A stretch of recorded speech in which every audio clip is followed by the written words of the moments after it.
ইমাম Abu Hanifa বললেন ইনদি উযর, আমার ওজর আছে, আই হ্যাভ এক্সকিউজ। কি এক্সকিউজ আছে? আবু হানিফা বলতে শুরু করলেন, আমি যখন ঘর থেকে বের হয়ে যাই আমার বাড়ির সামনে বিশাল একটা নদী পড়ে যায়, এই নদীটা পার হয়ে আসতে হয়। আজকে যে দেখি নদীর সামনে কোনো মানুষ নাই, কোনো নৌকা নাই, কেউ নাই, নদীর পাশেই বিশাল বড় একটা গাছ। হঠাৎ দেখলাম এমনি এমনি গাছটা কেটে দুই ভাগ হয়ে গেল, এমনি এমনি গাছ থেকে তক্তা বেরোয় জোড়া লেগে গেল। করাত ছাড়া, মিস্ত্রি ছাড়া কাঠগুলো অটোমেটিক্যালি লেগে লেগে নৌকা হয়ে গেল। মাঝি ছাড়া, লগি ছাড়া, বৈঠা ছাড়া এই নৌকাতে আমি উঠে বসতাম, নৌকা আমাকে নিয়ে টান দিয়ে সা করে নদীর উপার নিয়ে গেল। এই প্রসেসিংটা হতে আমার 2 ঘন্টা সময় লেগেছে। কয় ঘন্টা? নাস্তিক কয় তোকে ইমাম গাঞ্জা খাইছে, গাঞ্জা। তোদের ইমাম গাঁজা খেয়েছে অথবা গত রাতে ঘুমায় নাই। সাইয়েদনা ইমাম আবু হানিফা বললেন, এমন কথা বলেন কেন? নাস্তিক বলে, মানুষ ছাড়া, করাত ছাড়া, মিস্ত্রি ছাড়া গাছ এমনি এমনি 2 ভাগ হয়ে যায় নাকি? এমনি এমনি তক্তা জোড়া লেগে যায় নাকি? কাঠের পিসগুলো জোড়া লেগে লেগে নৌকা হয়ে যায় নাকি? মাঝি ছাড়া, লগি ছাড়া, বৈঠা ছাড়া নদীর এপার থেকে নৌকা কাউকে নিয়ে ওপারে চলে যায় নাকি? ইমাম আবু হানিফা বললেন, now you are on the right track. এই তো আপনি লাইনে চলে আসছেন, এখন আপনার বোঝানো সহজ হবে আমার। সাইয়েদনা ইমাম আবু হানিফা বললেন, বুঝলাম, এমনি এমনি কিছু হয় না, এমনি এমনি তক্তা হয় না, এমনি এমনি নৌকা হয় না, এমনি এমনি মাঝি ছাড়া নৌকা চলে না। তাহলে আকাশটা কেমন করে এমনি এমনি হলো? জমিনটা কেমন করে এমনি এমনি হলো? মহাশূন্য কেমন করে এমনি এমনি হলো? নভমণ্ডল ভূমণ্ডল কেমন করে এমনি এমনি হলো? কার ইশারায় সাগর বয়ে যায়, কার ইশারায় ঝর্ণা চলে? চিল্লা এখন সুবহানাল্লাহ। নাস্তিক বলে, তাই তো, এইভাবে তো আমি ভেবে দেখি নাই, আসলেই তো আমি একটা উল্লুক্কা পাঠা, আমি তো চিন্তা করি না এইভাবে। নাস্তিক বলে, ও ইমাম, আপনি আমার ঘুমন্ত বিবেককে জাগিয়ে দিয়েছেন, আমার চোখ আপনি খুলে দিয়েছেন, আর দেরি করার দরকার নাই, আপনি আমারে পড়িয়ে দেন লা ইলাহা ইল্লাল্লাহু মুহাম্মাদুর রাসূলুল্লাহ সাল্লাল্লাহু। এজন্য সূরার ভিতরে নাস্তিকদের জন্য কিছু মেডিসিন দিয়েছে কে? আরো জোরে সবাই বলেন, কে?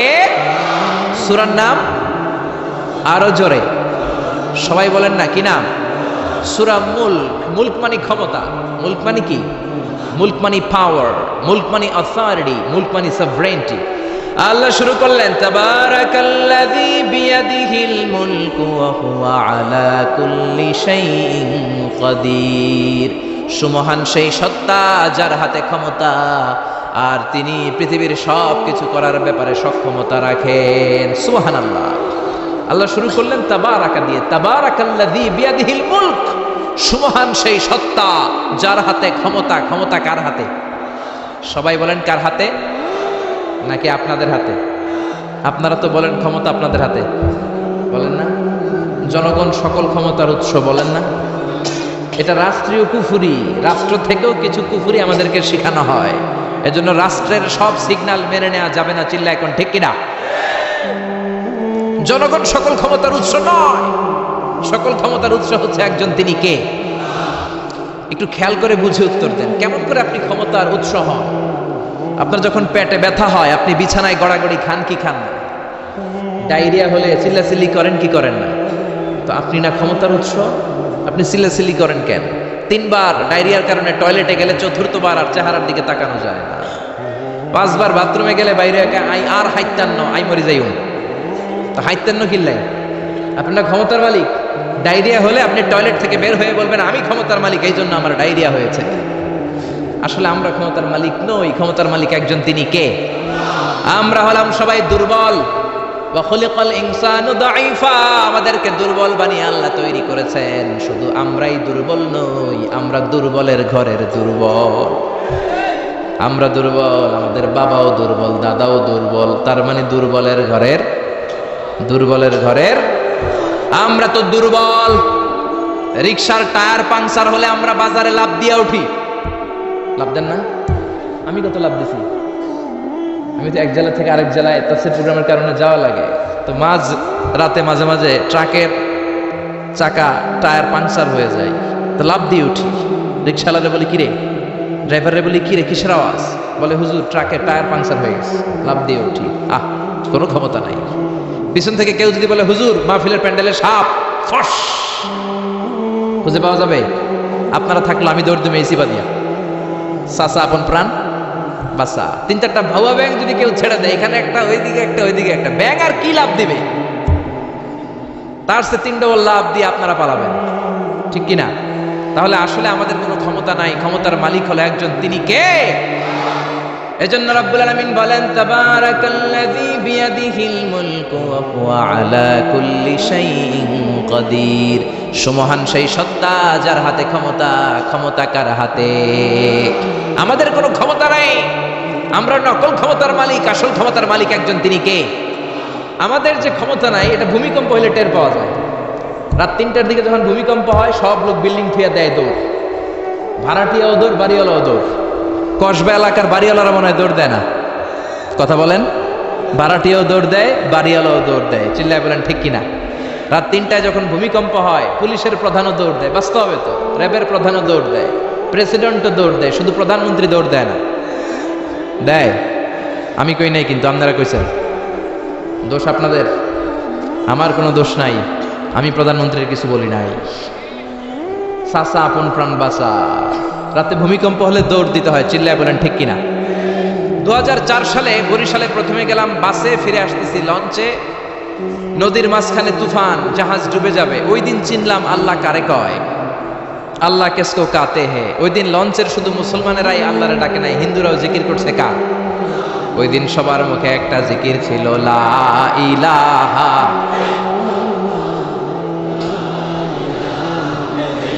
লা ইলাহা ইল্লাল্লাহু মুহাম্মাদুর রাসূলুল্লাহ। লঞ্চের সবাই সেদিন চিৎকার দিয়ে বলছে বাঁচাও। আমি বললাম কে বাঁচাবে? কই হুজুর আপনি বাঁচাবেন। তো তাহলে আমারে বাঁচাইবো কে? কই হুজুর আপনারে বাঁচাইবো আল্লাহ। আসলে বিপদে পড়লে বোঝা যায় আমাদের কোনো ক্ষমতা নাই, ক্ষমতার মালিক হচ্ছেন একজন, তিনি কে?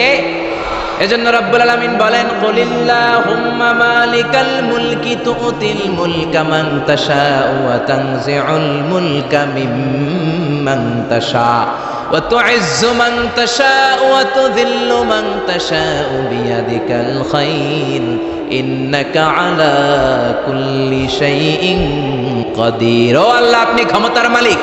ক্ষমতার মালিক কে? আপনি যারে চান ক্ষমতার চেয়ারে বসান, আবার যারে চান ক্ষমতা থেকে নামিয়ে দেন। ফেরাউনকে মিশরের মসনদে বসালো কে? আবার সাগরের পানিতে সুবানি খাওয়াইলো কে? নমরুদকে ইরাকের চেয়ারে বসালো কে? আবার মশার কামড় দিয়ে শেষ করে দিল কে? ডোনাল্ড ট্রাম্পকে আমেরিকার ক্ষমতার চেয়ারের মধ্যে বসালো কে? ডোনাল্ড ট্রাম্প যদি বান্দরামি করে, ওইটারও লাথি মাইরা নামায়া দিতে পারে কে? এজন্য আল্লাহ বললেন তাবারাকাল্লাযী বিয়াদিহিল মুলকু ওয়া হুয়া আলা কুল্লি শাইইন কাদির। সুমহান সেই সত্তা যার হাতে ক্ষমতা, সব ক্ষমতা কার হাতে? জোরে বলেন না, কার হাতে? এই পৃথিবীতে অনেক দেশের প্রধানমন্ত্রী কিংবা প্রেসিডেন্ট ক্ষমতার চেয়ারে 5 বছরের মেয়াদে বসে, জানেন? জানেন না? না, কোন দেশে 5 বছরের মেয়াদে, কোন দেশে 10 বছরের মেয়াদে। তো আমার আল্লাহ ক্ষমতার চেয়ারে বসছে কয় বছরের মেয়াদে? কথা বলেন। 20 বছর, 50 বছর, 100, 200, এর চেয়ে বেশি? উনার ক্ষমতার নির্দিষ্ট মেয়াদ নাই, উনার আজীবন মেয়াদ। সুবহানাল্লাহ কইবেন না? হুয়াল আউয়ালু ওয়াল আখিরু ওয়াল যাহিরু ওয়াল বাতিন ওয়া হুয়া বিকুল্লি শাইইন আলিম। আল্লাহ বললেন আমি প্রথম, আমি শেষ, আমি প্রকাশ্য, আমি গোপন। অনাদিকাল থেকে আমি আল্লাহ ক্ষমতার চেয়ারে বসা, অনন্তকাল পর্যন্ত থাকব, ঠিক কিনা? 5 বছর 10 বছরের মেয়াদে আল্লাহ ক্ষমতার চেয়ারে বসে নাই, আল্লাহর ক্ষমতার মেয়াদ হচ্ছে আজীবন মেয়াদ। চিল্লায় বলেন ঠিক কিনা? বুঝে শুনে উত্তর দিবেন। পৃথিবীর অনেক দেশে ক্ষমতায় যেতে হলে ডেমোক্রেটিক সিস্টেমে ক্ষমতায় যেতে হয়, মানে ভোটে জিতে। তো আল্লাহ তো ভোটে জিতে ক্ষমতায় আসছে, তাই না? ভোট ছাড়া, হ্যাঁ, এমনি এমনি চলে আসছে। আবার পৃথিবীর অনেক দেশে ডিকটেটরশিপ সিস্টেমে, মানে স্বৈরাচারী পদ্ধতিতে, জোর যার মুল্লুক তার, ওই সিস্টেমে ক্ষমতায় বসে। আল্লাহ তো এই সিস্টেমে আসছে না? আচ্ছা। আবার অনেক দেশে আছে মোনার্কি সিস্টেম, রাজতন্ত্র, বাবা রাজা, তার ছেলেও রাজা। তো আল্লাহর বাবা ছিল রাজা, এই জন্য আল্লাহও রাজা। বিষয়টা কেমন? আল্লাহ বললেন খবরদার, আমার ক্ষমতার সাথে তোদের ক্ষমতা মিলাবি না। কুল হুয়াল্লাহু আহাদ আল্লাহুস সামাদ লাম ইয়ালিদ ওয়া লাম ইউলাদ ওয়া লাম ইয়াকুল লাহু কুফুয়ান আহাদ। লাম ইয়ালিদ ওয়া লাম ইউলাদ, আমি কাউরে জন্ম দেই নাই, আবার আমি কারো কাছ থেকে জন্ম নেই নাই, উত্তরাধিকার সূত্রে কারো কাছ থেকে ক্ষমতা পাই নাই। বিশ্বের শুরুতে, মহাবিশ্বের শুরু থেকে যে ক্ষমতার চেয়ারে আমি আল্লাহ বসে আছি, আমি আল্লাহ এই ক্ষমতার চেয়ারে শেষ পর্যন্ত থাকবো। চিল্লায় বলেন ঠিক কিনা? আমাদের ক্ষমতার সাথে ওনার ক্ষমতার কোনো মিল নাই। আবার পৃথিবীর অনেক দেশে দেখবেন ক্ষমতায় যেতে হলে কোয়ালিশন করা লাগে, বাংলাদেশে এটা বলে জোট করা লাগে। কি করা লাগে? জোটের রাজনীতি বাংলাদেশে আছে না নাই? কথা বলেন, কথা কয় না, মনে হয় কিছু বুঝেই না। জোটের রাজনীতি আছে না নাই? জোট যার বেশি ক্ষমতা তার বেশি, ঠিক কিনা? প্রথমে শুরু হলো 4 দলীয় জোট, তারপর 14 দলীয়, তারপর 18 দলীয়, এরপর 20 দলীয়, এরপর মহাজোট, এবার হবে মহাজোট। তো আল্লাহ তো জোট করে ক্ষমতায় আসছে, আল্লাহর জোট করা লাগছে, কোয়ালিশন করা লাগছে। আল্লাহ বললেন খবরদার, ওয়ালাম ইয়াকুল্লাহু শারীকুম ফিল মুলকি ওয়া কাব্বিরহু তাকবীরা, আমার ক্ষমতায় কোনো অংশীদার দল নাই, আমার ক্ষমতার মধ্যে কোনো শরীক দল নাই, আমার কোনো জোট নাই, আমার কোনো কোয়ালিশন নাই, আমি একাই ক্ষমতার মালিক, আমার ক্ষমতায় ভাগ বসানোর মতো কেউ নাই। জোরে কোন ঠিক কিনা? আবার দেখবেন পৃথিবীর অনেক দেশে আন্দোলনের মাধ্যমে ক্ষমতার চেয়ার থেকে নামানো যায়। যিনি প্রেসিডেন্ট, একটা আন্দোলন করলে ক্ষমতা থেকে নামানো যায়, এরকম আছে না নাই? গণ অভ্যুত্থান করতে পারলে, আন্দোলন করতে পারলে ক্ষমতা থেকে নেমে যায়।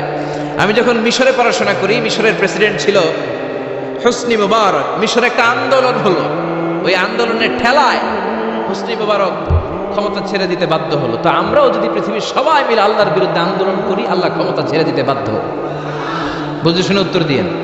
পৃথিবীর সবাই মিলে চাইলেও আল্লাহ ক্ষমতা থেকে নামবে না। আচ্ছা, যত জিন আছে মহাবিশ্বে, সব জিনেরা যদি বলে আমরাও একাত্মতা ঘোষণা করলাম, আমরাও আল্লাহরে মানি না, মানুষ জিন ভাই ভাই, আল্লাহর আর রক্ষা নাই, তাইলে তো আল্লাহ ক্ষমতা ছেড়ে দেবে, তাই না? ছেড়ে দিবে। আবার ফেরেশতারাও যদি বলে আমরাও মানি না, মানুষ জিন ফেরেশতা 3 দলীয় জোট। কয় দলীয়? কথা বলেন। মানুষ জিন ফেরেশতা 3 দলীয় জোট করে যদি আল্লাহর ব্যাপারে বিদ্রোহ করি, তাহলে আল্লাহর ক্ষমতা শেষ নাকি? আল্লাহর ক্ষমতা শেষ? আল্লাহ বললেন ওয়া আন্নাকুম গায়রু মুআজিজিল্লাহ,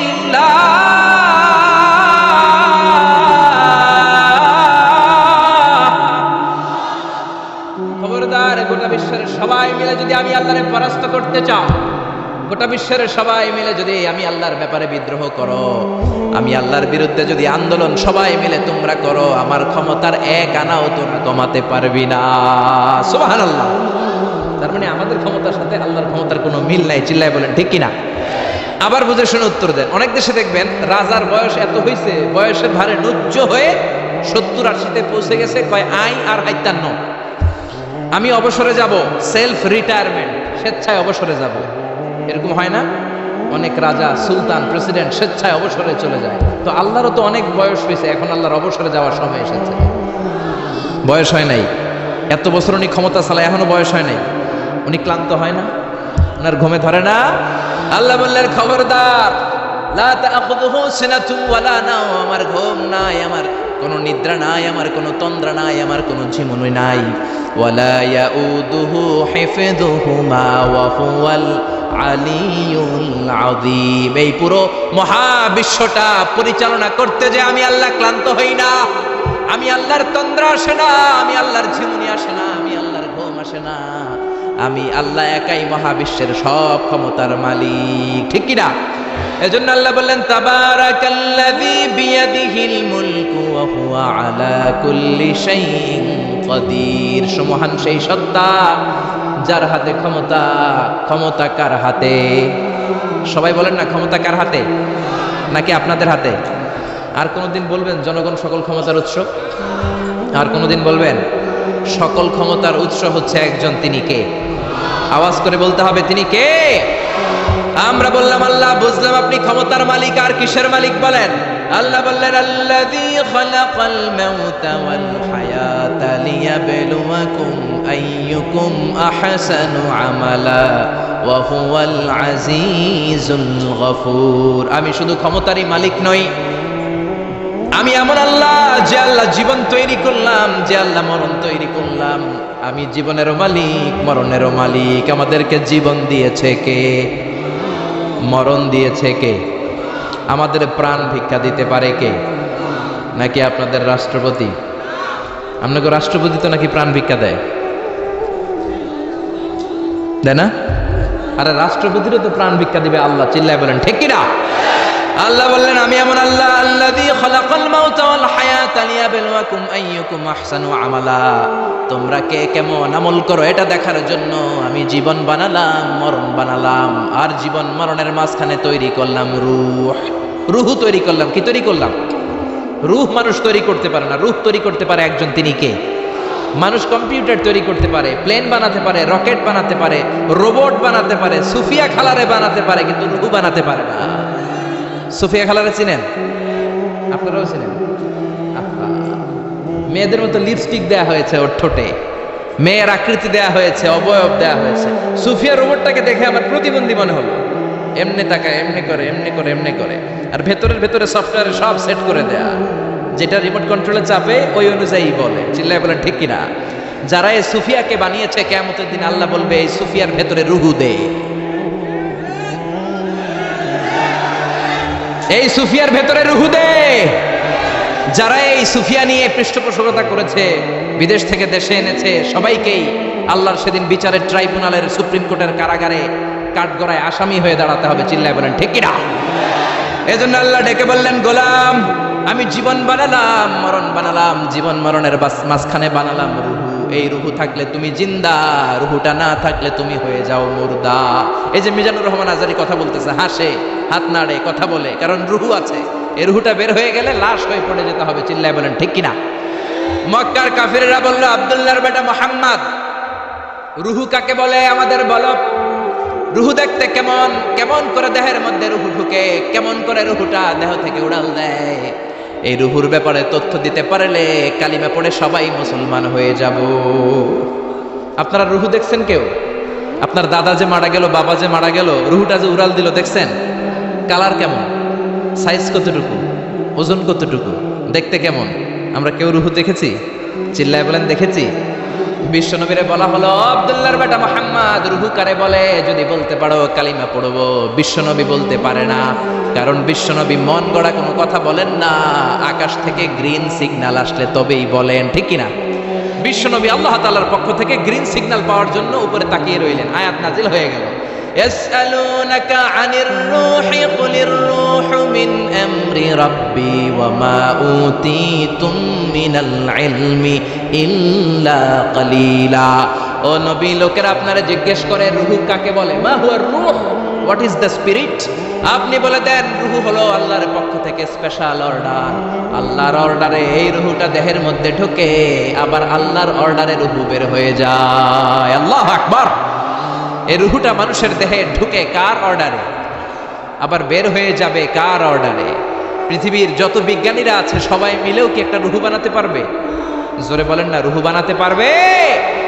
আল্লাহ চ্যালেঞ্জ করে বললেন ওমা উতীতুম মিনাল ইলমি ইল্লা কালিলা। তোমাদেরকে একেবারে যত সামান্য কিঞ্চিত জ্ঞান দিয়ে আমি তৈরি করেছি, তোমাদের এই লিমিটেড জ্ঞান দিয়ে রূহ বানানো যাবে? ইউনাইটেড স্টেটস অফ আমেরিকা একজন মেডিকেল সায়েন্টিস্ট এই চ্যালেঞ্জ গ্রহণ করলো।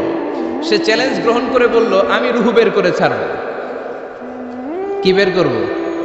রূহ। আমেরিকার ওই মেডিকেল সায়েন্টিস্ট সে চ্যালেঞ্জ করে বলল আমি রূহ বানাবো। কি বানাবো? উত্তর দিতে হবে কিন্তু। কি বানাবো? রূহ বানাবো। কেমন করে রূহ বের হয় এটা আবিষ্কার করে আমি নোবেল প্রাইজ জিতবো, নোবেল লরেট হব। 7 বছর সে গবেষণা করলো, মুমূর্ষু রোগীদের নিয়ে। মুমূর্ষু রোগী নিয়ে বসে থাকে, কখন রূহটা বের হবে, রূহ ধরার জন্য বসে থাকে। কিন্তু 7 বছরে হাজার হাজার মুমূর্ষু রোগীর দেহ থেকে রূহ উড়াল দিয়েছে, কিন্তু রূহ ধরতে পারে নাই। সুবহানাল্লাহ কবেন না? আচ্ছা, এইবার তার মাথায় একটা চিন্তা আসলো, না এই পন্থায় হাঁটলে তো হবে না, আমি একটা কাজ করি। বুলেট প্রুফের গ্লাস দিয়ে একটা ছোট্ট গ্লাসের রুম বানাই, ওই গ্লাসের ভেতরে মুমূর্ষু রোগী ঢুকায় দিব। বুলেট প্রুফ চিনেন তো? মানে গুলি মারলেও গুলি ঢুকবে না। আমাদের মাননীয় প্রধানমন্ত্রী, রাষ্ট্রপতি মহোদয়, ওনারা যে গাড়িগুলো চালায় এগুলো কিন্তু বুলেট প্রুফ, জানেন? গুলি মারলে গুলি ঢুকে না। তো উনি বুলেট প্রুফ গ্লাস দিয়ে, টেম্পার্ড গ্লাস দিয়ে ছোট্ট একটা রুম বানালেন, কাচের গ্লাস। উনি মনে মনে ভাবলেন মুমূর্ষু রোগী যদি এই কাচের গ্লাসের ভেতরে ঢুকাই, যেহেতু বুলেট প্রুফ, কিছু ঢুকেও না, বাইরে হয় না, রুহু বাইরে কেমনে দেখি। তো কাচের গ্লাস বানিয়ে তার টিমের সবাইকে বলল, আইসিইউ থেকে একটা মুমূর্ষু রোগীকে ধরে আনো, আজকে আমি রুহু ধরে ছাড়ব। তো মুমূর্ষু রোগীকে আনা হয়েছে ইন্টেনসিভ কেয়ার ইউনিট থেকে, তাকে কৃত্রিম অক্সিজেন দিয়ে লাইফ সাপোর্টে রাখা হয়েছে। মেডিকেল টিমের প্রধান বলে, এই লোকটারে এই বুলেট প্রুফ গ্লাসের যে ছোট্ট রুম, এটার ভিতরে ঢুকানোর আগে চেক হিজ বিপি, তার বিপি মাপ, ব্লাড প্রেশার মাপ। তো মেপে দেখে ঠিক আছে। ওজন মাপ, বলে ওজন মাপা হলো, ওজন হচ্ছে 80 কেজি, 80 কিলোগ্রাম। কত কেজি? 80। সবাই বলেন কত কেজি? 80 কেজি। এবার মেডিকেল টিমের প্রধান বলে, মুমূর্ষু রোগীটার ভিতরে ঢুকিয়ে দে। ঢুকানো হলো। এবার সে বলল, লাইফ সাপোর্ট খুলে ফেল। সবাই বলে, স্যার লাইফ সাপোর্ট খুলে ফেললে তো মরে যাবে। মেডিকেল টিমের প্রধানকে মারার জন্যই তো আনছি, এটার না মারলে আমি রুহু পামু কেমনে? এটা রুহুটা তো বের করতে হবে দেহ থেকে। তো যেই কথা সেই কাজ, ঢুকানো হলো, লাইফ সাপোর্ট খুলে ফেলা। লোকটা গ্লাস ফিটিং করা রুমের ভেতরে ছটফট করতে করতে দুনিয়া থেকে বিদায় নাই। এবার মেডিকেল টিমের প্রধান রুহু খুঁজতেছে, দুনিয়া থেকে বিদায়, তার মানে তো রুহু বের হয়ে গেছে, কিন্তু রুহু আর খুঁজে পায় না। গ্লাসের এই দিকে তাকায়, ওই দিকে তাকায়, নিচে উপরে ডানে বায়ে সামনে পেছনে, কোথাও রুহু নাই, রুহু খুঁজে পাওয়া যায় না। সে ভাবলো, আমি গ্লাসের দরজাটা খুলে হাত দিয়ে এরকম বাইং মাছ যেমনি হাতায়, এরকম হাতাইলে হয়তো রুহু পাবো। তো কাচের গ্লাস খুলে হাত দিয়ে এরকম হাতানো শুরু করলো। হাতাতে হাতাতে পুরো গ্লাস ফিটিং করা রুমের ভিতরে সব খুঁজে ফেললে, কিন্তু রুহু খুঁজে পাওয়া যায় না। লোকটাকে বের করা হলো। উনি বললেন, চেক হিজ বিপি, বিপি মাপতো। সবাই বলে, স্যার এটা তো ময়রা ভূত হয়ে গেছে, এখন তো বিপি নাই। বিপি বুঝেন তো, ব্লাড প্রেশার। এই যে ধাক্কাটা, অলিন্দ নিলয়, সিস্টলিক ডায়াস্টলিক, জন্মের পর থেকেই আমাদের এই যে দম নেয়া আর দম ছেড়ে দেওয়ার খেলাটা আছে না নাই? কথা বলেন।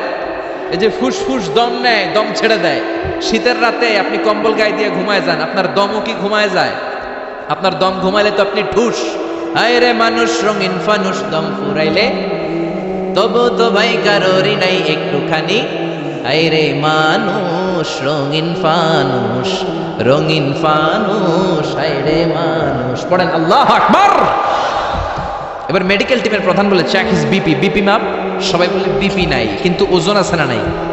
মরার পরেও তো একটা লাশের ওজন থাকে কি থাকে না? এবার মেডিকেল টিমের প্রধান বলে, চেক হিজ ওয়েট, ওজন মাপ। এবার ওজন স্কেলে শোয়ানোর পরে দেখা গেল লোকটা মরার আগে ছিল 80, এখন হয়ে গেছে 78 কেজি। কয় কেজি? মরার আগে লোকটা ছিল কয় কেজি? মরার পরে ওজন দেওয়ার পরে ওজন হয়ে গেছে কয় কেজি? কমছে কয় কেজি? মেডিকেল টিমের প্রধান কয়, আমি পাইছি। সবাই কয়, কি পাইছেন? মেডিকেল টিমের প্রধান কয়, ওইডা। সবাই কয়, কোনডা? কয়, রুহু। কেমনে পাইলেন? কয়, মরার আগে ছিল 80 কেজি, মরার পরে 78 কেজি, কমছে 2 কেজি। তার মানে যেটা উড়াল দিছে ওইটাই 2 কেজি। পাইছে ঘোড়ার ডিম। কিন্তু বিজ্ঞানীদের নিয়ম হচ্ছে, আপনি একটা রেজাল্ট দিয়েই ফাইনাল জাজমেন্ট দিতে পারবেন না, আপনার আরো কিছু নমুনা সংগ্রহ করতে হবে। সে বলল, আরেকটা রোগীকে আইসিইউ থেকে নিয়ে আয়, ওজন মাপ, বিপি মাপ। বিপি ওকে, ওজন কত? 70 কেজি। দ্বিতীয় যে লোকটাকে আনা হলো, তার ওজন 70 কেজি। চিল্লায় বলেন, কয় কেজি? 70। এবার গ্লাসের ভিতরে ঢুকানোর পরে অক্সিজেনের মাস্কটা খুলে ফেলা হলো। এই লোকটা অক্সিজেনের অভাবে ছটফট করতে মরে গেল। মরার পরে আবার রুহু খুঁজে, কিন্তু গ্লাসের ভিতরে রুহু নাই। এই লোকটাকেও বের করে মেডিকেল টিমের প্রধান বলে, চেক হিজ বিপি, বিপি মাপ। সবাই বলে বিপি নাই, কিন্তু ওজন আছে না নাই? এই লোকটার ওজন মরার আগে কত কেজি? 70। এবার ওজন দিয়া দেখে এই মৃত লোকটার ওজন হয়ে গেছে 71 কেজি। কয় কেজি? আগেরটা তো কম ছিল, মিলানো গেছে। এবার যাবি কই? হ্যাঁ, আগেরটা 2 কেজি কমেছে। মনে মনে চিন্তা ছিল, রুহু যেটা ছিল উড়াল দিয়েছে, রুহু নাই, 2 কেজি কমেছে।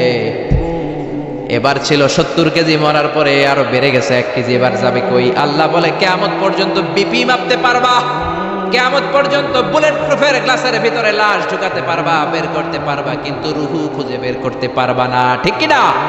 ইয়াসআলুনাকা আনির রূহি কুলির রূহু মিন আমরি রাব্বি ওয়া মা উতীতুম মিনাল ইলমি ইল্লা কালিলা। নবী লোকেরা আপনার রূহের ব্যাপারে জিজ্ঞেস করে, আপনি সোজা সাপটা লোকদেরকে বলে দেন, রূহু হলো আমার আল্লাহর আদেশ মাত্র। আল্লাহর আদেশে দেহে ঢুকে, আল্লাহর আদেশে বের হয়। পৃথিবীর কোনো মানুষ রুহু খুঁজে বের করতে পারবে না। সে বের করতে পারে নাই, কারণ মানুষ মরে গেলে এক একজনের দেহের অবস্থা এক এক রকম। কারো হাতটা টাইট হয়ে যায়, খিচুনি দিয়ে দেহের সবকিছু জমাট বেঁধে যায়, ওজন কিছু বেড়ে যায়, আবার কারো দেহটা ফেসফেসে হয়ে যায়, দেহের পেটের ভেতরে যত গ্যাস ছিল এগুলো বের হয়ে দেহটা পাতলা হয়ে যায়। পাতলা হোক আর ভারী হোক ওইটা মেজারমেন্ট করে রুহু খুঁজে বের করা যায় না। চিল্লায় বলেন ঠিক কিনা? আমরা বললাম আল্লাহ, বুঝলাম আপনি ক্ষমতার মালিক, আপনি রুহুর মালিক, আর কিসের মালিক বলেন?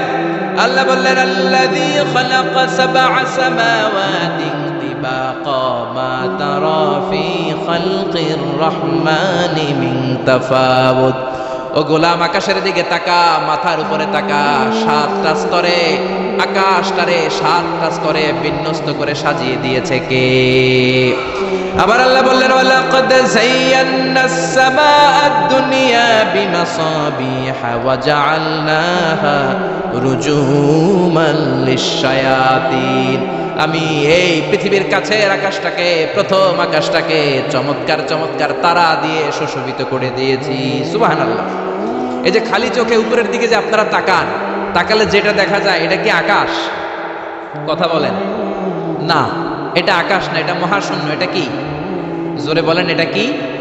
স্পেস, ফাদা। এটা মহাশূন্য। আপনি উপরের দিকে তাকালে যেটা দেখেন এটা প্রথম আকাশের মহাশূন্য। কথা খেয়াল করে বুঝতে হবে। তার অনেক অনেক উপরে প্রথম আকাশ, তারপরে দ্বিতীয় আকাশের মহাশূন্য, তারপরে দ্বিতীয় আকাশ, তারপরে তৃতীয় আকাশের মহাশূন্য, তারপরে তৃতীয় আকাশ, তারপরে চতুর্থ আকাশের মহাশূন্য, তারপরে চতুর্থ আকাশ। এভাবে একটার চেয়ে আরেকটা বড়। কত বড়? বিষ্ণু বললেন তোমার হাতের আংটিটা খুলে যদি সাহারা মরুভূমির উপরে ছুঁড়ে ফেলে দাও, সাহারা মরুভূমির তুলনায় তোমার হাতের আংটি যত ছোট, আল্লাহর দ্বিতীয় আসমানের তুলনায় আল্লাহর প্রথম আসমানটা ঠিক তত ছোট। সুবহানাল্লাহ। বাড়িতে যে বললেন একটার চেয়ে আরেকটা বড়। প্রথম আসমানের চেয়ে দ্বিতীয় আসমান বড়, দ্বিতীয় আসমানের চেয়ে তৃতীয় আসমান বড়, ওইটার চেয়ে চতুর্থ, পঞ্চম, ষষ্ঠ, সপ্তম ওইটা বড়, তার উপরে বর্ডার এলাকা সিদরাতুল মুনতাহা বড়, তার চেয়ে বড় হচ্ছে লাউহে মাহফুজ, তার চেয়ে বড় আল্লাহর আরশ, তার চেয়ে বড় আল্লাহর কুরসি, তার উপরে আল্লাহর ৭০,০০০ নূরের পর্দার প্রথম পর্দাটা মহাবিশ্বের সবকিছুর চাইতে বড়। আল্লাহর এই সৃষ্টির তুলনায় কত ক্ষুদ্র আমি, কত তুচ্ছ আমি, কত নগণ্য আমি। এই যে আড়াইবাড়ি দরবার, এটা কোন থানায় পড়েছে? কসবা। কসবা হচ্ছে ব্রাহ্মণবাড়িয়ার একটা থানা, তাই না? ব্রাহ্মণবাড়িয়া হচ্ছে বাংলাদেশের ৬৪টা জেলার একটা জেলা। এরকম ৬৪টা জেলা মিলে সুজলা সুফলা শস্য শ্যামলা ডিজিটাল বাংলাদেশ, ঠিক কিনা? আর এই ডিজিটাল বাংলাদেশ এই পৃথিবীর সবচেয়ে বড় দেশ নাকি? হ্যাঁ, তাহলে ছোট্ট সাইজের একটা দেশ। এই যে পাশের ভারত, এই ভারতও বাংলাদেশের চেয়ে ২০-২৫ গুণ বড়। কানাডা প্রায় ১০০ গুণ বড়, রাশিয়া প্রায় ১৫০ গুণ বড়। এরকম ২০০টা দেশ নিয়ে পৃথিবীর ৩০ ভাগ স্থল, বাকি ৭০ ভাগ শুধু হানি আর হানি। বুঝতে পারছেন? ৩০ ভাগ হচ্ছে স্থল, বাকি ৭০ ভাগ জল। এই পুরোটা মিলে আমাদের পৃথিবী। এই পৃথিবী হচ্ছে সৌরজগতের খুব ছোট্ট সাইজের একটা গ্রহ। সৌরজগৎ নিয়ে যাদের কিছু পড়াশোনা আছে তারা জানবেন, এই সৌরজগতের একটা ছোট্ট বালিকণার চেয়েও ছোট সাইজের একটা গ্রহ হচ্ছে পৃথিবী। এই সৌরজগতের যে গ্রহগুলো আছে, এমনও গ্রহ আছে যেগুলো পৃথিবীর চাইতে সাইজে অনেক বড়। বৃহস্পতি নামে একটা গ্রহ আছে, বিশাল বড় সাইজের গ্রহ। যেই সূর্যের আলো পেয়ে আমরা বেঁচে আছি, এই সূর্যটা পৃথিবী থেকে ১৩ লক্ষ গুণ বড়। সুবহানাল্লাহ। বাড়িতে যে দেখছেন, বাড়িতে যে বলতে বললে এদিকে বলে ফেলায়, আসতে বলতে বললে চিল্লায় বলে। ডিজিটাল সিস্টেম, সরকার ডিজিটাল, দেশ ডিজিটাল, বক্তা ডিজিটাল, শ্রোতাও ডিজিটাল। আশা করি মাইকটাও ডিজিটাল না? আলহামদুলিল্লাহ, ডিজিটাল হতে হবে। তো এই সূর্যটা পৃথিবী থেকে ১৩ লক্ষ গুণ বড়। কত লক্ষ? Can you imagine, can you guess? এটা কি আপনি কল্পনা করতে পারেন? ১৩ লক্ষ পৃথিবী সূর্যের মধ্যে রাখার জায়গা করে দিয়েছে কে? সূর্য কি পৃথিবী থেকে মাত্র ১৩ গুণ বড়? ১৩০০ গুণ, ১৩,০০০ গুণ, ১৩ লক্ষ গুণ। তার মানে কি সূর্যই মহাবিশ্বের সবচেয়ে বড় গ্রহ, বড় তারা? না। ব্যাটেল জিউস নামে একটা তারা আছে, যে সূর্য পৃথিবী থেকে ১৩ লক্ষ গুণ বড়। ওই ব্যাটেল জিউস তারা আবার ওই সূর্যের চেয়ে ৩৩ কোটি গুণ বড়। তার মানে ব্যাটেল জিউস তারাই মহাবিশ্বের সবচেয়ে বড় তারা? না। ব্যাটেল জিউসের চেয়েও যে কত বড় তারা আছে তার কোনো ইয়ত্তা নাই। এরকম lakh lakh, million, billion, trillion, zillion, billion, octillion, কত অক্ট্রিলিয়ন তারা যে আমাদের গ্যালাক্সি মিল্কি ওয়েতে আছে, ইউনাইটেড স্টেটস অফ আমেরিকার নাসার বিজ্ঞানীরা আজও হদিস করতে পারে নাই। চিল্লায় এখন আল্লাহু আকবার। সূর্যের পরে পৃথিবীর সবচেয়ে কাছের তারার নাম হচ্ছে প্রক্সিমা সেন্ট্রাই, তারপরে আলফা সেন্ট্রাই এ, আলফা সেন্ট্রাই বি, ইটা ক্যারিনা, বেটেলজিউস, একটার চেয়ে আরেকটা বড়। আসেন এই শীতের রাতে আমরা সূর্যের পরে পৃথিবীর সবচেয়ে কাছের যেই তারা প্রক্সিমা সেন্ট্রাই, এই শীতকালের একটা পিকনিক করে আসি ওখান থেকে। প্রক্সিমা সেন্ট্রাইতে আমরা পিকনিক করতে যাব, যাবেন? ওখানে যদি আমরা শীতকালীন পিকনিক করতে যাই তাহলে আমাদের কত সময় লাগবে ছোট্ট একটা আইডিয়া দিই। তো আমরা যে পিকনিকে যাব, যারা যারা হাত তোলেন, কিভাবে যাইবেন? গাড়িতে? কেন? প্লেনে? রকেটে? হ্যাঁ, রকেটে যাইতে হবে, প্লেনে যাওয়া যাবে না। কারণ বর্তমান বিশ্বে সবচেয়ে দ্রুতগামী যে প্যাসেঞ্জার প্লেন আবিষ্কার হয়েছে এটার নাম হচ্ছে বোম সুপারসনিক। কি নাম? Bomb supersonic. Bomb bomb Afridi না, আবার বোম সুপারসনিক। এটা ঘন্টায় চলে 1300 কিলোমিটার বেগে। এটা দিয়েও যাওয়া যাবে না, কারণ কোনো প্যাসেঞ্জার বিমান দিয়ে এই যে মাধ্যাকর্ষণ শক্তি এটাকে ডিঙানো যায় না। আমাদেরকে যেতে হবে রকেট দিয়ে। কোন রকেট দিয়ে যাব? যেই রকেট দিয়ে নীল আর্মস্ট্রং, এডউইন অলড্রিন আর মাইকেল কলিন্স 1969-এ চাঁদে নেমেছিল। ওই রকেটটার নাম হচ্ছে অ্যাপোলো 11। যারা যারা হাত তুলছেন একটু নামটা মুখস্থ রাখেন, অ্যাপোলো 11। তা না হলে আপনি ঘুরে আসলে লোকেরা জিজ্ঞেস করতে পারে কোন রকেটে গেছিলেন, তখন বলতে হবে না অ্যাপোলো 11-এ গেছিলাম। তো ঠিক আছে, যারা যারা হাত তুললেন তারা আর আমি এখন পৃথিবী থেকে সবচেয়ে কাছের যে তারাটা প্রক্সিমা সেন্ট্রাই তার নাম, ওইখানে পিকনিকে যাব। তো এই যে রকেটটা দিয়ে যাব অ্যাপোলো 11, এটা কত দ্রুত চলে এটা আগে শুনেন। এই অ্যাপোলো 11 সেকেন্ডে চলে 11 কিলোমিটার বেগে, মিনিটে চলে 660 কিলোমিটার বেগে, আর ঘন্টায় চলে 39,000 কিলোমিটার বেগে। সুবহানাল্লাহ, মজা করে কইতে পারলেন না? 39,000 কিলোমিটার বেগে ঘন্টায় চলে। আচ্ছা, বাংলাদেশ থেকে আমেরিকা কত কিলো হবে? 8-10,000 কিলো। তার মানে এই রকেটটা দিয়ে বাংলাদেশ থেকে আমেরিকায় 1 ঘন্টায় 4 বার আসা যাওয়া করা যাবে। সুবহানাল্লাহ পড়েন। তো যারা যারা হাত তুলেছেন, আসেন আমরা এই রকেট দিয়ে পৃথিবীর সবচাইতে কাছের তারা প্রক্সিমা সেন্ট্রাইতে শীতকালের পিকনিকে যাব। কিন্তু যাবেন যে কত সময় লাগবে এটাও তো জানার দরকার আছে না নাই? যেই রকেটটা অ্যাপোলো 11 ঘন্টায় চলে কত হাজার কিলোমিটার বেগে? 39,000 কিলোমিটার বেগে। 39,000 কিলোমিটার বেগে ছোটে এরকম একটা রকেট দিয়ে যদি পৃথিবীর সবচেয়ে কাছের তারায় আমরা পৌঁছতে চাই, আমাদের 1,15,000 বছর লেগে যাবে। কেন ইমাজিন? আপনি কল্পনা করতে পারেন যে রকেটটা ঘন্টায় ছুটবে আপনাকে নিয়ে 39,000 কিলোমিটার বেগে, ওই রকেটটা দিয়ে পৃথিবীর সবচেয়ে কাছের যে তারাটা ওইটাতে পৌঁছতে আমাদের 1,15,000 বছর লেগে যাবে। তার মানে আল্লাহ যদি বলে যা আজারি কি আর করবি, তোর যখন এত শখ হয়েছে, যারা যারা হাত তুলছে তোরে আর ওদেরকে আমি 1,15,000 বছর হায়াত দিয়ে দিলাম। তা আমরা যদি যাইতে শুরু করি, বাকি যারা হাত তোলে নাই এরা মরে ভূত হয়ে যাবে। শুধু এরা না, এদের নাতিপুতিও মরে শেষ, আমাদের নাতিপুতিও শেষ। সবাই মরতে মরতে মরতে মরতে 6,000 প্রজন্ম, 6,000 জেনারেশন যখন মরে ভূত হয়ে যাবে, তখন আমাদের ওই তারার মধ্যে নামার সময় হবে। সুবহানাল্লাহ কইবেন না? গ্রিক সভ্যতার সময়কালে গ্রিকদের একটা সভ্যতা আছে, নাম শুনছেন না? গ্রিক সভ্যতা, মিশরীয় সভ্যতা, মেসোপটেমিয়াম সভ্যতা, ইনকা সভ্যতা, মহেঞ্জোদারো সভ্যতা, চিচেন ইৎজা সভ্যতা। তো এই যে গ্রিক সভ্যতার সময়কালে কেউ যদি এই প্রক্সিমা সেন্ট্রাইতে এই রকেটটা দিয়ে যাওয়া শুরু করতো, তাহলে 2018 সালে তাদের পুরো সফরের মাত্র 4% কমপ্লিট হতো। 96% ট্যুর তখনও বাকি থেকে যেত। চিল্লায় পড়েন আল্লাহু আকবার। ওই আল্লাহ ডেকে বললেন, গোলাম ওয়ালাকাদ যায়্যানাস সামাআদ দুনিয়া বিমাসাবিহা ওয়া জাআলনাহা রুজুমান লিশ-শায়াতিন। এরকম বিশাল বিশাল তারকারাজি দিয়ে, তারা দিয়ে প্রথম আকাশটাকে আমি আল্লাহ সুশোভিত করে দিয়েছি। পড়েন সুবহানাল্লাহ। তো এরকম তারা কি মহাশূন্যে শুধু একটা আছে? কত হাজার আছে কেউ জানে না। চিল্লায় বলেন ঠিক কিনা? সূরাতুল মুলক অনেক লম্বা, তো আমি হাইলাইটেড জায়গাগুলো নিয়ে আপনাদের সাথে কথা বলি। এরপরে রব্বুল আলামিন প্রথম রুকুর শেষের দিকে বললেন, ওয়া আসিররু কাওলাকুম আও ইজহারু বিহি ইন্নাহু আলিমুম বিযাতিস সুদূর। ও গোলাম, তোমরা আস্তে কোনো কথা বলো, প্রকাশ্যে বলো কিংবা গোপনে বলো, কেউ শোনে না। শোনে কে? চিল্লায় বলেন, কেউ যেটা দেখে না দেখে কে? কেউ যেটা শোনে না শোনে কে? দুনিয়ার সবার চোখ আপনি ফাঁকি দিতে পারবেন, আমার আল্লাহর চোখ ফাঁকি দেয়া যাবে নাকি? আচ্ছা বলেন তো, পুলিশের চোখ ফাঁকি দেয়া যায় কি যায় না? র্যাবের চোখ, বিমানবন্দরে কাস্টমস অফিসারের চোখ, দুর্নীতি দমন কমিশনের অফিসারের চোখ, পরীক্ষার হলে ম্যাজিস্ট্রেটের চোখ, কিন্তু আমার আল্লাহর চোখ ফাঁকি দেয়া যায়? আপনি রাত্রিবেলা দরজা বন্ধ করে জানলা আটকে দিয়ে বাতি বন্ধ করে পাপ করেছেন, অন্যায় করেছেন, কেউ দেখে নাই, দেখেছে কে?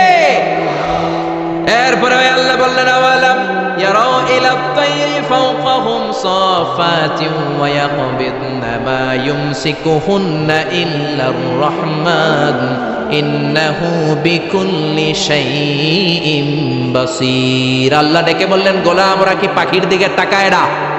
আওয়ালাম ইয়ারাউ ইলা আত-তায়র, ওরা কি পাখির দিকে নজর করে না? ফাওকাহুম সাফাতিন ওয়া ইয়াকবিদ, যেই পাখিগুলো ওদের মাথার উপর দিয়ে উড়ে বেড়ায়, যেই পাখিগুলো ওদের মাথার উপরে ডানাগুলো মেলে দেয়, আবার ডানাগুলো ঝাপটে জমিনের মধ্যে নেমে আসে, ওরা কি পাখির দিকে তাকায় না? কেউ যদি পাখি নিয়ে গবেষণা করে সে নাস্তিক হতে পারে। আপনি যদি পাখি নিয়ে রিসার্চ করেন আপনি নাস্তিক হতে পারবেন না। এজন্য আল্লাহ তাআলা পবিত্র আল কোরআন আল কারীমের অনেক জায়গায় পাখির কথা বললেন, পাখি দিয়ে আল্লাহ দৃষ্টান্ত দিলেন। সুলাইমান আলাইহিস সালামকে আল্লাহ তাআলা একটা স্পেশাল পাখি দিলেন, ওটার নাম হচ্ছে হুদহুদ। 1000 মিটার উপর থেকেও তার এই পাখির চোখে মেগাপিক্সেল এত বেশি ছিল, জমিনের দিকে নজর করেই জমিনের কত ফুট নিচে মিষ্টি পানি আছে এই পানির সন্ধান সে সুলাইমান নবীকে দিয়ে দিত। সুবহানাল্লাহ পড়েন। কত কিসিমের, কত ধরনের, কত রং বেরঙের পাখি যে আল্লাহ পৃথিবীতে বানিয়েছেন তার কোনো ইয়ত্তা নেই। হামিং বার্ড নামে একটা পাখি আছে, নর্থ আমেরিকাতে পাওয়া যায়, পৃথিবীর সবচেয়ে ছোট্ট সাইজের পাখি। এটা যখন প্রাপ্ত বয়সে পৌঁছে এই পাখিটার সাইজ হয় মাত্র 3 ইঞ্চি। কয় ইঞ্চি? পৃথিবীর সব পাখি সামনের দিকে উড়ে, আর এই হামিং বার্ড সামনেও যেমনি উড়ে পিছনের দিকে উঠতে পারে। সুবহানাল্লাহ কইলেন না? এই পাখিটা প্রতি সেকেন্ডে তার পাখা ঝাপটায় 80 বার। কয়বার? আমি আপনি আমাদের হাতগুলো 1 সেকেন্ডে ঝাপটাতে পারবো কয়বার? 4 বার, সবচেয়ে বেশি হলে 5 বার। আর এই পাখিটা প্রতি সেকেন্ডে তার ডানা ঝাপটায় 80 বার। চিল্লায় এখন সুবহানাল্লাহ। আলপিন সুইফট নামে একটা পাখি আছে, সাউথ ইউরোপের আল্পস পর্বতমালার পাশে এই পাখিগুলো পাওয়া যায়। গোটা বিশ্বে এটাকে সুইফট বার্ড বলে, সুইফট বার্ড। এই সুইফট বার্ড একবার শূন্যে উড়াল দেওয়া শুরু করলে 8 মাস উড়ন্ত অবস্থায় থাকতে পারে। আবার কোনো প্রয়োজনে পৃথিবীতে নেমে আসে, আবার উড়াল দিলে আবার 8 মাস, আবার নেমে আসে, আবার উড়াল দিলে আবার 8 মাস। সুবহানাল্লাহ পড়েন। হোমা বার্ড নামে একটা পাখি আছে, যে পাখিটা উড়ন্ত অবস্থায় ডিম পেড়ে দেয়, আর ওই ডিম জমিনে পড়ার আগেই উড়ন্ত অবস্থায় শূন্যে থাকতে ওই ডিম ফুটে বাচ্চা বেরোয়, ওই বাচ্চাও আবার শূন্যে উঠতে শুরু করে দেয়। এজন্য রব্বুল আলামিন বলেন, আওয়ালাম ইয়ারাউ ইলা আত-তায়রি ফাওকাহুম সাফাতিন ওয়া ইয়াকবিদ মা ইউমসিকুহুন্না ইল্লার রাহমান ইন্নাহু বিকুল্লি শাইইন বাসীর। নাস্তিকগুলো কি পাখির দিকে নজর করে তাকায় না? কেমন করে তাদের উপর দিয়ে পাখাগুলো মেলে দিয়ে তারা উড়ে বেড়ায়। সাফাতিন ওয়া ইয়াকবিদনা, পাখাগুলো ডানাগুলো মেলে দেয়, আবার ডানা ঝাপটায়। এই পাখিগুলোকে শূন্যে কেউ ধরে রাখে নাই, ধরে রেখেছে একজন, তিনি হলেন আমার আল্লাহ। তিনি কে? এই যে পাখিগুলো শূন্যে উড়ন্ত অবস্থায় থাকতে পারে, ওদেরকে শূন্যে উড়ন্ত অবস্থায় রাখলো কে? জোরে বলেন কে? ছোট্ট হাঁসের বাচ্চা পৃথিবীতে আসার সাথে সাথে কেমন করে পানিতে সাঁতার কাটে? কে এই হাঁসের বাচ্চারা শিখালো যে তোর ডানা ঝাপটাতে হবে, পা নাড়াতে হবে? শিখালো কে? গাভীর পেট থেকে বাছুর বের হয়েই গাভীর ওলানের মধ্যে ঢু মারে, কে ওরে শিখালো ওই জায়গায় ঢু দে, ওইখানে ঢু মারলেই তোর রিজিক বেরোবে? কে শিখালো? সুবহানাল্লাহ কইতে মন চায় না? এজন্য আল্লাহ বললেন, ওরা কি পাখির দিকে তাকায় না? পাখির দিকে তাকালে তো পৃথিবীর কোনো মানুষ নাস্তিক থাকতে পারে না। পাখিকে আরবিতে কি বলে বলেন তো দেখি? হ্যাঁ, কি? তয়ের। হ্যাঁ, তয়ের। আর বিমানকে আরবিতে কি বলে কে জানেন? তয়ের, তয়রান, তয়ের একই জিনিস। বিমান আরবিও যা, পাখি আরবিও তা। Birds and aeroplane maintain the same flying mechanism while flying. পাখি আর বিমান যখন আকাশে উড়ে একই সিস্টেমে উড়ে। এজন্য এই পাখির উপর রিসার্চ করে বিমান আবিষ্কার হয়েছে। সুবহানাল্লাহ পড়েন। কিন্তু আফসোসের বিষয় হচ্ছে আমরা বানাতে পারিনি, এটা বানিয়েছে ইহুদিরা। Wilbur right or will write, দুই ভাই মিলে বিমান বানিয়েছে 1903 সালে। ইউনাইটেড স্টেটস অফ আমেরিকার নাগরিক এই দুই ভাই মিলে তারা বিমান বানিয়ে ফেললো। আমরা বানাতে পারি নাই। আমরা আছি মদ আর নারী নিয়ে, আমরা আছি হিন্দি সিনেমা নিয়ে, আমরা আছি মারামারি নিয়ে, আমরা আছি কাফের ফতুয়া দেয়া নিয়ে, আমরা আছি তর্কাতর্কি নিয়ে, জি বাংলা নিয়ে, স্টার জলসা নিয়ে, কিরণমালা নিয়ে। চিল্লায় বলেন ঠিক কিনা? স্টার জলসা হায়ারে জি বাংলা, নষ্ট করলো হয়ে আমার সোনার বাংলা। স্টার জলসা হায়ারে জি বাংলা, নষ্ট করলো হয়ে আমার সোনার বাংলা। ঠিক কিনা? কেমন করে পরকিয়া করতে হবে, শাশুড়ি বউয়ের মধ্যে কেমন করে কুটনামি লাগাতে হবে, এগুলো ট্রেনিং জি বাংলা, স্টার জলসা, হিন্দি সিনেমার ভেতরে আছে না নাই? আমরা এগুলো নিয়ে ব্যস্ত, কাফের ফতুয়া নিয়ে ব্যস্ত। কথায় কথায় আমাদের মুখ দিয়ে বেরোয় তুই কাফের, তুই 3 কারণে কাফের, তুই 5 কারণে কাফের, তুই 6 কারণে কাফের। এই কাফের বললে এই কাফেরকে যেখানে কবর দেয়া হবে, ওই কবরের উপর যে ঘাস উঠবে, ওই ঘাস যে গাভী খাবে, ওই গাভীর দুধ যে খাবে, ওইটাও কাফের। এরকম ফতোয়া আছে না নাই? তো আমরা এই ফতোয়াবাজি নিয়ে ব্যস্ত। উইলবার রাইট আর অরভিল রাইট কোরআনের এই আয়াতের উপর রিসার্চ করে, গবেষণা করে এরা দুইজন বিমান বানিয়ে ফেললেন। এই 2 ভাই পাহাড়ের মধ্যে শুয়ে কত পাখি যে দেখেছে, কত পাখির ছবি যে এঁকেছে, কত পাখির মোশন অ্যান্ড মুভমেন্ট নিয়ে তারা গবেষণা করেছে। করতে করতে করতে এই 2 ভাই বিমান বানিয়ে ফেলেছে। তবে এখনকার মতো এত উন্নত বিমান নয়, ছোট্টখাটো বিমান, একটু উড়ে আবার ধপাস করে জমিনে পড়ে, একটু উড়ে আবার ধপাস করে জমিনে পড়ে। সর্বপ্রথম ফ্রান্সের এক শহর থেকে আরেক শহরে পৃথিবীর প্রথম প্যাসেঞ্জার বিমান এক শহর থেকে আরেক শহরে ল্যান্ড করেছে। এই তো মানুষের স্বপ্ন বাস্তবায়িত হয়ে গিয়েছে। এতদিন মানুষ শুধু দেখতো হায় রে পাখি উড়ে, আমরা উঠতে পারি না। এখন পাখির চেয়ে আরো দ্রুত বেগে আমরা উড়ি। ঠিক কিনা? এই যে আপনারা হজে যান, কিভাবে যান? প্লেনে যান। প্লেনে যান তো বুঝলাম, উড়ে উড়ে যান না? পাখি আর কত দ্রুত উড়ে, পাখির চেয়ে দ্রুত বেগে আমরা উঠতে পারি। চিল্লায় বলেন ঠিক কিনা? এই বিমান আবিষ্কার হওয়ার আগ পর্যন্ত পৃথিবীর সব দেশের ছিল শুধু সেনাবাহিনী আর নৌবাহিনী। বিমান আবিষ্কারের পর শুরু হয়ে গেল বিমান বাহিনী। এখন সব স্বাধীন দেশের বিমান বাহিনী আছে না নাই? Air force, military. এখন মানুষ ড্রোন হামলা করে, মিসাইল হামলা করে, ব্যালিস্টিক ক্ষেপণাস্ত্র দিয়ে হামলা করে। United states of America little boy and fat man নামে 2টা পারমাণবিক বোমা দিয়ে জাপানের হিরোশিমা নাগাসাকিকে ধ্বংস করে মেসাকার করে দিয়েছে। এমন ভাবে ধ্বংস করেছে, তারপরে কয়েক প্রজন্ম যারাই জন্ম নিত জাপানের হিরোশিমা নাগাসাকিতে বিকলাঙ্গ হয়ে জন্মাতো। হয় হাত নাই, নয় পা নাই, নয় চোখ নাই, নয় ঠ্যাং নাই। চিল্লায় বলেন ঠিক কিনা? এজন্য আল্লাহ বললেন, গোলাম আওয়ালাম ইয়ারা ইলা আত-তায়রি ফাওকাহুম সাফাতিন ওয়া ইয়াকবিদ মা ইউমসিকুহুন্না ইল্লার রাহমান ইন্নাহু বিকুল্লি শাইইন বাসীর। এই পৃথিবীর স্বঘোষিত নাস্তিকগুলা কি পাখির দিকে নজর করে তাকায় না? পাখি নিয়ে কোন নাস্তিক যদি গবেষণা করে, ওই নাস্তিক আর নাস্তিক থাকতে পারে না। ওরে নাস্তিক থেকে আস্তিক বানায়া দিবে কে? এরপর আল্লাহ বললেন, আম্মান হাযাল্লাযী ইয়ারযুকুকুম ইন আমসাকা রিজকাহু বাল্লাজ্জু ফী উতুওয়িন ওয়া নুফুর। আল্লাহ বললেন, ও গোলাম, আমি আল্লাহ রিজিক দেই। আমি আল্লাহ যদি তোদের রিজিক বন্ধ করে দেই, কে আছে তোদের রিজিক দিতে পারে? রিজিক দেওয়ার মালিক কে?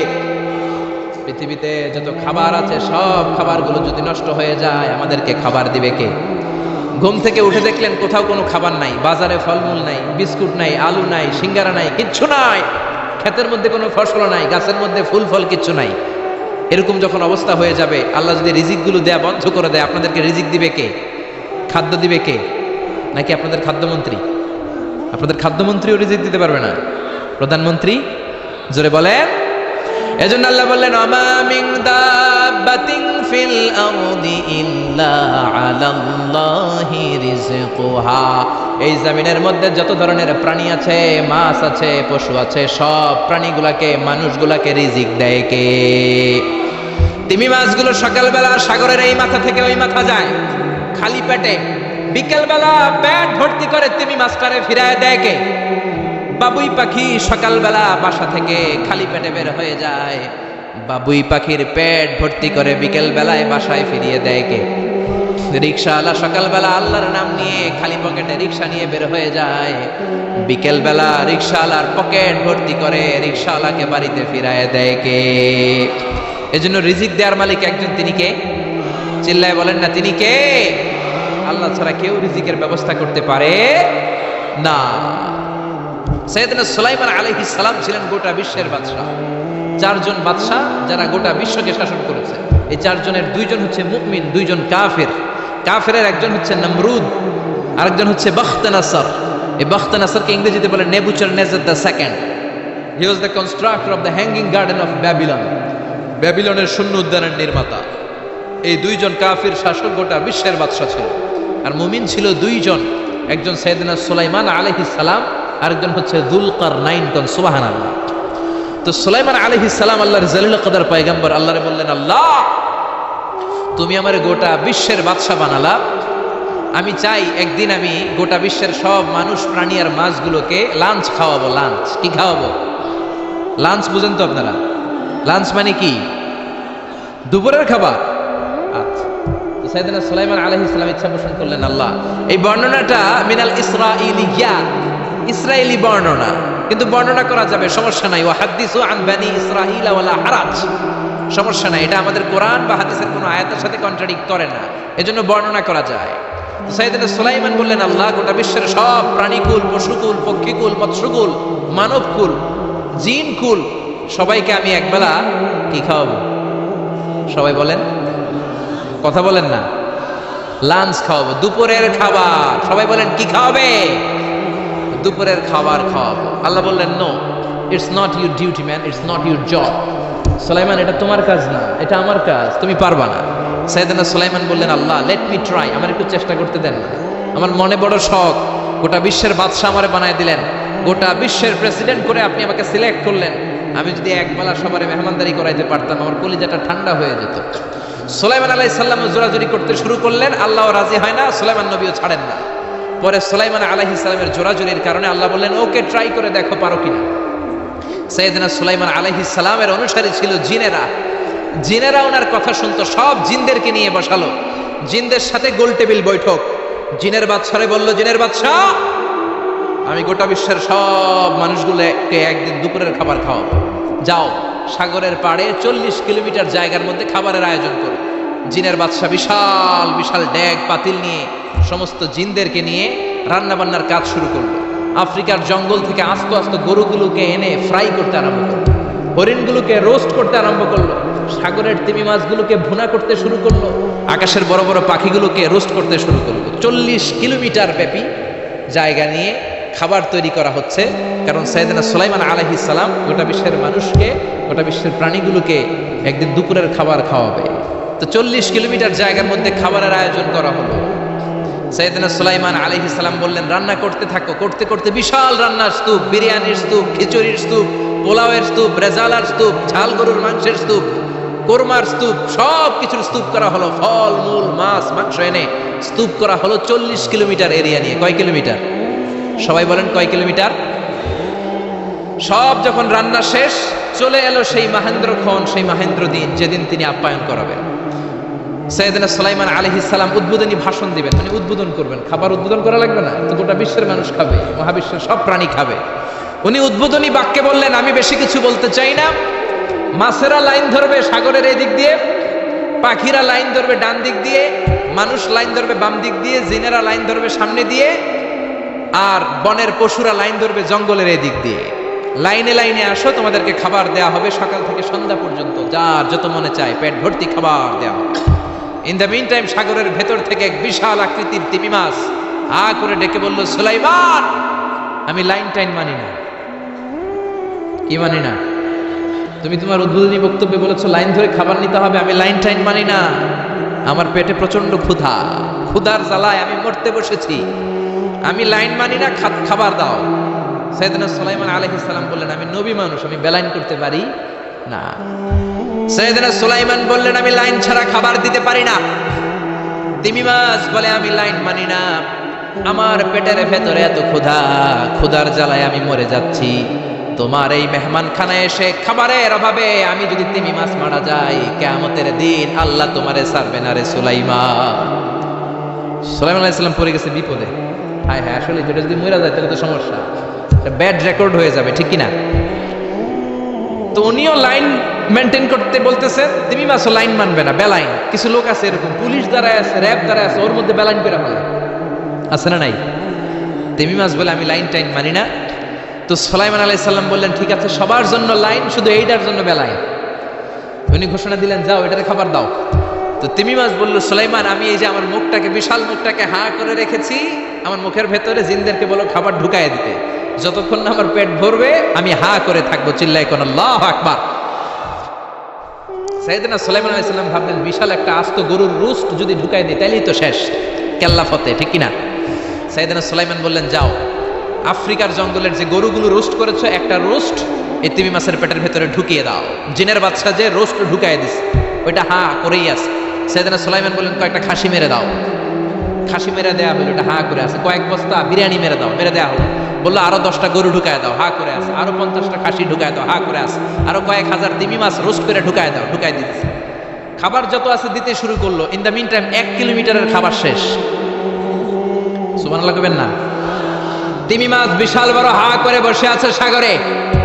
জিনের বাদশা খাবার দিতে লাগলো। 1 কিলোমিটার শেষ, 5 কিলোমিটার শেষ, 10 কিলোমিটার শেষ, 20 কিলোমিটার শেষ, 30 কিলোমিটার শেষ, 40 কিলোমিটার শেষ।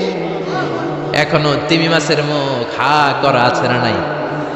সাইয়েদনা সুলাইমান সিজদায় পড়ে গেলেন, আল্লাহর ডেকে বললেন মাবুদ রে আমি বুঝতে পারি না আসলে রিজিক দেওয়ার মালিক আমরা না, গোটা বিশ্বের সবাইকে খাওয়ানোর ক্ষমতা আমার নাই, রিজিকের মালিক একজন, তিনি কে? তিমি মাছ ডেকে বলে ও সুলাইমান প্রতিদিন রব্বুল আলামিন 3 লোকমা খাবার আমারে খাওয়ায়, 3 লোকমা খাবার সাগর থেকে আমাকে সংগ্রহ করে দেয়। তুমি যে 40 কিলোমিটারের সব খাবারগুলো আমার পেটের ভেতরে ঢুকিয়ে দিয়েছো সুলাইমান, আল্লাহর 3 লোকমা খাবারের 1 লোকমার সমানও হয় নাই। আরো আস্তে কোন সুবহানাল্লাহ। এজন্য রিজিক দিতে পারে একজন, তিনি কে? আরো জোরে বলেন কে? এই সূরাটা আল্লাহ শেষ করলেন কি বলে? কুল আরাআইতুম ইন আসবাহা মাউকুম গাওরান ফামান ইয়াতিকুম বিমাইম মাইন। বলো দেখি সবে শুকাইয়া যদি যায় এই পৃথিবীর পানি, তাহলে হেথায় তটনির ধারা কে দিবে সবারে আনি। চিল্লায় পড়েন আল্লাহু আকবার। একদিন ঘুম থেকে উঠে যদি দেখেন টিউবওয়েল চাপছেন পানি নাই, নদীর মধ্যে পানি নাই, ট্যাপ ছেড়ে দিলেন ট্যাপ থেকে কোনো পানি নাই, আপনার পানির ব্যবস্থা করে দিবে কে? কেউ করে দিতে পারবে আল্লাহ ছাড়া? একটু কল্পনা করেন না, আগামীকালের সকালটা ঘুম থেকে উঠলেন, মুখ ধুবেন, টয়লেট করবেন, ফ্রেশ হবেন, ট্যাপে পানি নেই, টিউবওয়েলে পানি নাই, বাজারে মিনারেল ওয়াটারও নাই, কোথাও পানি নাই, কি করবেন? পানি দেওয়ার মতো কেউ আছে? জোরে বলেন। এজন্য পানির মালিক কে? জোরে বলেন। এই পানি দিয়ে আল্লাহ আবার শাস্তিও দেয়। পানির অপর নাম যেমনি জীবন, আবার পানির অপর নাম হচ্ছে মরণ। চিল্লায় বলেন ঠিক কিনা? সাইয়েদনা নূহ আলাইহিস সালামের উম্মতকে এই পানি দিয়ে, প্লাবন দিয়ে আল্লাহ শেষ করে দিয়েছেন। চিল্লায় বলেন ঠিক কিনা? এজন্য পানির মালিক আল্লাহ। পানি চাইতে হবে শুধুমাত্র কেবলমাত্র একজনের কাছে, তিনি কে? নাকি বৈশাখীর কাছে চাবেন? নাকি ইন্দ্রদেবের কাছে চাবেন? হিন্দুরা পানি চায় ইন্দ্রদেবের কাছে। কার কাছে?